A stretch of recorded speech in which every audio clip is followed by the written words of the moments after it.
Hey guys, what's up? So this is the part 1.4 of Environment and Ecology series. This is presented by me and the YouTube channel and Academy. So we'll just move forward. If you want any query, any doubt, you can post as a comment in the post section on the Facebook page, facebook.com/romansaini.official. Do like the video if you like the video. So we have left on the soils. 8 soils I've already told. There are the 8 soils according to Indian Council of Agricultural Research. First is the red soil. It is reddish in color. That is why it's called as red soil. It is found down south more, lightly textured. It is porous and friable. These are the extremely important key points which I'll be telling you. Otherwise, there are books which are written on types of soils. So there is absence of lime. Concord means small stones, and there are free carbonates. It is neutral to acidic in reaction. This is important, and they are deficient in nitrogen, humus, phosphoric acid, and lime. Obviously, since there is absence of lime, so it is deficient in lime. Nitrogen, humus. Most of the soils are deficient in nitrogen and humus, except few. It is seen in Periyar and Salem district of Tamil Nadu, MP, Andhra, and eastern Rajasthan.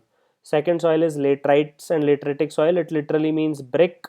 It is so solid sometimes that you can lift it out and use it in the construction. It is also reddish in color. Later means it's crimson red in color.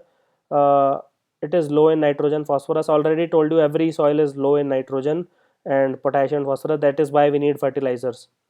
These soils are formed in situ, that is at the site of formation under high rainfall, and it has alternate dry and wet periods. That is why it causes to harden it. Rainfall leads to leaching. Leaching means that the soluble particles will go down the soil horizon into deep soil. It is porous, that is why. And it is seen in entire India, from eastern Ghats, entire South India, Satpura and Vindhyan plateaus, Maikal and Mahadev range in MP being certain examples. Then we have the black soil. It is also called as Indian Regur soil. This is an important, please. It's also called as black cotton soil. It is also seen in the Deccan Plateau region, and it is the result of volcanism about millions of years ago. It is of dark brown in color. It is suitable for growing cotton. That is called as black and cotton soil. An accumulation of lime is seen once in a while. These soils are deficient in nitrogen, phosphorus. As I already told you, most of the soils are deficient in nitrogen and phosphorus, but it is rich in potassium. So this is an important point. Since accumulation of lime is seen, so it is also rich in calcium and magnesium. Obviously, it is found in Deccan Plateau, the Maharashtra, MP plateaus, Saurashtra, and Malwa. So the central to South India. Then the most important soil and the most fertile soil of the planet Earth is alluvial soil. You might say loamy soil also, but loamy soil is a very general term. Loamy soil, as I've already told you, 40-40-20, sand, silt, and clay. These soils occurs along rivers and represent the soil materials that have been deposited by the rivers during flood. Example, Himalayan rivers depositing it's in seen in the case of Great Northern Gangetic Plains of UP and Bihar. It is deficit in nitrogen, phosphorus, and humus sometimes, but still they are the highly productive soils of the planet. Especially in India, it's extremely fertile. It's also seen along valleys of Narmada, Mahanadi, Tapti, Kaveri, and Godavari. So the valley of the rivers have alluvial soils. Then we have forest soils, also called as hill soils. Obviously, they are found in forest and hills. They occur at very high or low elevations. If the rainfall is sufficient to support trees, since there are trees, so there will be forest. Forest means forest and hill soils. These are found in very shallow, steep, stony, and they are infertile. So this is the one of the soils which are absolutely infertile for production of field crops. But they produce timber and fuel, so they act as a construction material. It is seen in Himalayan regions, valley basins, and it is also seen in less steeply inclined slopes and depressions. Moving on to desert soil, obviously it is found in Gujarat and Rajasthan. There are only two deserts in India states. Mostly it is sandy soil, occurs in the low rainfall tract. No, they are deficient in nitrogen, organic material. Obviously they are well supplied with soluble salts because of the deposition. They have a very high pH value. They are alkaline soils. They are very productive, but the major feature is lack of water and the retention of water. They are highly productive soils, by the way. They are even more productive than the tropical rainforest soils. They are often subjected to wind erosions. They are found in western Rajasthan and adjoining regions of Gujarat. Then we have saline and alkaline soils. These soils occur in areas having a little more rainfall than the areas of desert soil.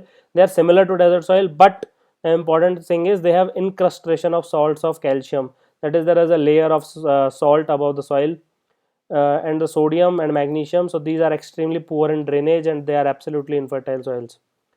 Then we have peaty and marshy soils. The spatial name which is seen in Kerala is the Kari soil. Remember this name. They're also found in coastal tract of Odisha, Sundarban area of West Bengal.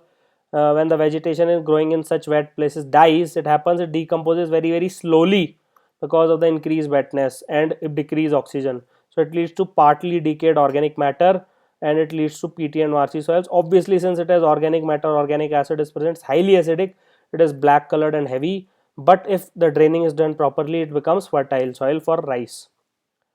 Then there is a soil erosion. What do you mean by soil erosion? It is removal, transport and deposition of soil from one location on earth crust to another. It might be 1 meter, 2 meter away. It might be 2000 kilometers away. It doesn't matter. It occurs naturally, no doubt about it. Soil erosion is a very natural phenomena. But just like global warming is also a natural phenomena, and extinction of species is also a natural phenomena. But when anthropogenic activities occur, it increases the speed by 100,000 times. In this case, 30 to 40 times. So anthropogenic means man-made activities. It may lead to decrease in productivity, obviously because the topsoil is a fertile soil. It leads to desertification, that is creation of a fertile zone into a desert-like situation. It leads to ecological collapse because the species which are dependent on the plants which are growing in the soil has eroded, so those species will die and it will lead to ecological collapse. And eutrophication occurs in the lake and the water bodies where this soil gets deposited. It is rich in nutrition, so it leads to algal bloom and it leads to decreased oxygen and it leads to death of marine organisms like fish. So this is called as eutrophication, literally means increase in nutrition. Causes, obviously it includes either by water as an agent or wind as an agent. So it can be either in the form of completely sheet erosion, it can be in the form of gully erosion, it can be in the form of rill erosion. So if water do it, it is called as SGR, sheet, gully and rill. And in case of wind, it is saltation, suspension and surface. Spatial phenomena also seen in case of solifluction. It is also called as soil flowage. It is seen in tundra in summers. Uh, this is cause this solifluction combined with wind erosion, they are responsible for 84% of the total degradation of land. What happens in tundra is because of permafrost, melt water cannot percolate below, so giving particles a saturated, heavy and saggy appearance. Is that understood? So solifluction is a phenomena. Let's assume this is the soil. Okay, so here is a layer which is permanently frozen in tundra, that is permanently frozen 12 months 24/7. So since melt water cannot go down because of the ice, so it accumulates here and this phenomena is called as solifluction. So combined water and wind erosion has led to degradation of 84% of the land. Then we have slip erosion. It is also known as landslides. You know what is a landslide? Is happened in Uttarakhand. So water gravity in combination moves large amount of matter down the slope.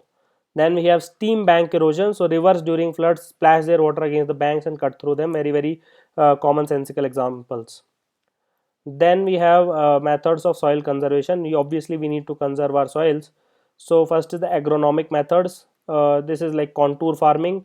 So like will be a furrow, then there will be a ridge, then there will be a furrow, then there will be a ridge. So this is called as contour farming. It develops contours, that is curves.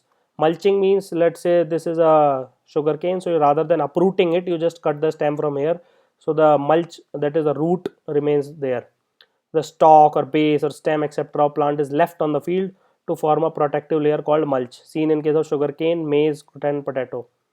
Then we have crop rotation. Crop rotation is like the prevention of depletion of minerals by growing alternating crops, especially leguminous plants like pulses. Obviously we know since they causes nitrogen fixation, so it will enrich the soil. Then there is a strip cropping, that is planting crops in strips and rows to prevent flow of water. Is that also understood? So that was it about the ergonomic method. Then there is agrostological methods related to grass. So grasses, if used as a prevention method, example lay farming, where grasses are used in rotation with field crops. So these are the methods of soil conservation, please remember them. Then the last or the fourth abiotic factor is light. It is needed for photosynthesis. Obviously based on penetration of light, there are stratification of lakes. So if I draw it here, so it will look something like this. Just focus here. So let's assume this is this and something like this. So this is the, like the beach or whatever you want to call it. Then this zone, it becomes what I called as littoral zone. So it is found near the bank, near the shallow water. Is that understood? Then this zone, this entire zone is the limnetic zone. So this is the major source where the light penetrates and photosynthesis occurs. This is the major photosynthetic zone, and this zone is also called as profundal zone. That is the deep zone where life do not penetrate. So limnetic zone is that zone which neither too deep nor too shallow. It is well lit. Open surface waters in a lake occurs. It is the main photosynthetic body. Just remember this point. Nothing else is important. And it produces oxygen and food that supports the lake's consumers. Then finally we have profundal or abyssal zone. It is a very deep zone where there is no penetration of light. Light intensity is measured by lux meter or photometer. Candle is the SI unit of measuring the light intensity. Then we have electromagnetic spectrum. So this is the most energetic. So since we know that E is equals to H into frequency, H is the Planck's constant. So energy is directly proportional to frequency, and energy is equals to inversely proportional to wavelength. So this is the order of increasing energy, and this is the order of energy is increasing this side and wavelength is increasing this side. So gamma radiation are the most energetic with least wavelength and maximum frequency. Frequency is also increasing this side. X-ray, ultraviolet, visible, infrared, terahertz, microwave, and radio waves. If you can remember this order, it's very important. So ultraviolet is somewhere between 400 to 400 nanometer, also called as 1000 to 4000 angstrom. So nano means 10 to the power minus 9, angstrom means 10 to the power minus 10. Then we have visible radiation, that is 400 to 700 nanometer. Then beyond 700 is infrared, and less than 100 is X-ray. So please remember this order, it might come handy.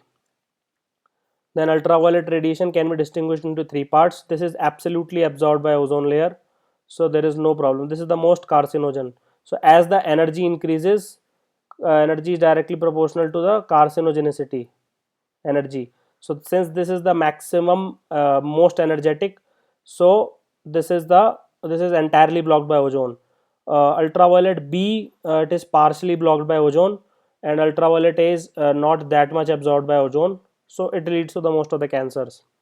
Visible spectrum is 400 to 700 nanometer. It is like the Vibgyor. So violet is absolutely 400, red is 700. So in between all the colors are there. It is photosynthetically active radiation or PAR. Beyond 700 nanometer we have infrared.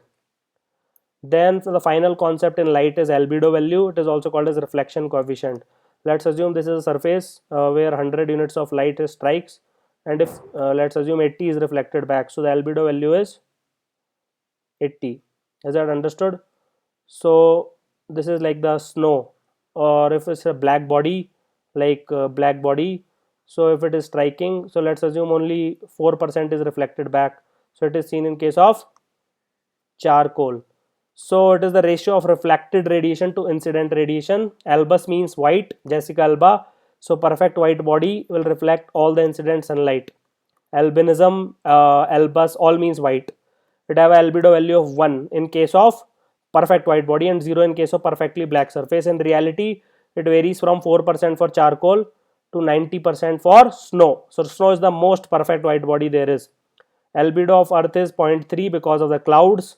Clouds in ocean, it is very low. Clouds reflect most of it, so earth is very high. Similarly, albedo of moon is 0.12 because of lack of atmosphere. So albedo of certain surfaces is here, but do not remember the entire pattern. Asphalt, obviously it is something similar to charcoal, it is 4%. Then you can remember this part. Fresh snow has maximum albedo of 0.9. As you go towards ice or whiter body, and this is somewhere between earth has 0.3, and this is where is moon 0.12. So guys, if you want to make more videos like high yield series, environment and ecology 1.5, or you want me to start a new series like economy, geography, mains, interview, or whatever you want me to start, do let me know.